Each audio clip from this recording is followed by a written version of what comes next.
നിന്നോടൊന്ന് അവിടം വരെ ചെല്ലാൻ പറഞ്ഞു ലീലാവതി തമ്പുരാട്ടി. എന്തിനാ?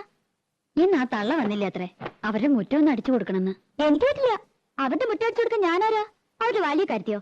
വലിയ തമ്പുരാട്ടിമാര്. പ്രായമായ സ്ത്രീയല്ലേടി, പണിയെടുക്കാൻ പറ്റാത്ത പ്രായമൊന്നുമില്ല അതിന്.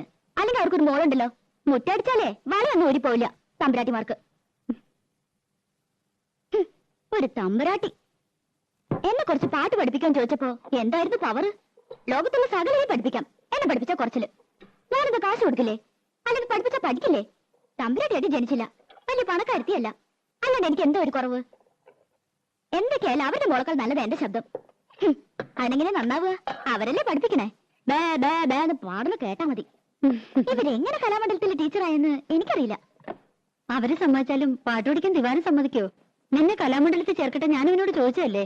അത് അങ്ങനെ ഒരു പോത്ത് നല്ലതൊന്നും പിടിക്കില്ലല്ലോ. അമ്പലത്തിൽ വെച്ച് ആ പഞ്ചാരമേനം പറഞ്ഞ ശരിയാ, അട്ടയ്ക്ക് പൊട്ടക്കോളെ പിടിക്കും. ദിവാരം കേക്കണ്ട, കേട്ടപ്പോ എന്നെ അങ്ങോട്ട് വീഴുമോ. പിന്നെ അതൊക്കെ പോട്ടെ, നീ ചെന്ന് അടിച്ചു വരി കൊടുക്ക്. പാപ്പച്ചി എന്നെ കൊണ്ടൊന്ന് പറയിക്കണ്ട കേട്ടോ. ഒന്നുമല്ലേ, നമ്മൾ 5 കൊല്ലമായിട്ട് ഈ വീട്ടിലേ താമസിക്കുന്നത്. അത്